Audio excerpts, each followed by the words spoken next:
પાણીદાર અશ્વનો હોય સાથ તો અઘરી સ્પર્ધા જીતવી પણ અશક્ય નથી હોતી. આ વાત સાર્થક કરી બતાવી છે અનમોલ અને પાવંતીએ. ગાંધીનગર નજીક અંબોડમાં યોજાયેલા મહાકાળી અશ્વમેળામાં કાઠિયાવાડી વછેરી બ્રીડની સ્પર્ધામાં અનમોલ ઘોડીએ મેદાન માર્યું હતું.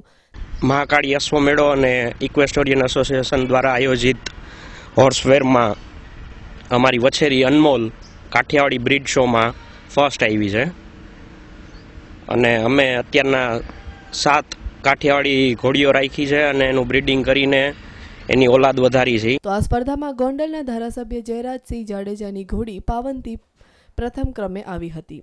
પાવંતીની સવારી જ્યોતિરાજસિંહ જાડેજાએ કરી હતી તો અનમોલની સવારી મયુરસિંહ જાડેજાએ કરી હતી. મયુરસિંહનું કહેવું છે કે કાઠિયાવાડી ઘોડાની પ્રજાતિ પર ખતરો છે, ત્યારે અશ્વપ્રેમીઓએ આ પ્રજાતિના સંરક્ષણ માટે આગળ આવવું જોઈએ. કાઠિયાવાડી આપણે લુપ્તતાના આરે છે, તો એવા સમયમાં અમે એવું ઈચ્છીએ છીએ કે લોકો મિક્સ બ્રીડ ઘોડા એવા બધા ભેગા કરે, એના કરતાં સારા જાતવંત કાઠિયાવાડી અશ્વ રાખે, એનું બ્રીડિંગ કરી અને એની ઓલાદો વધારે.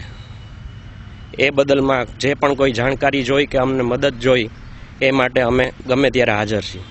રાજ્યના પશુપાલન મંત્રી રમણલાલ વોરા અને જિલ્લા કલેક્ટરે શિલ્ડ આપીને વિજેતા અશ્વ સવારોનું સન્માન કર્યું હતું. News online, Gondal.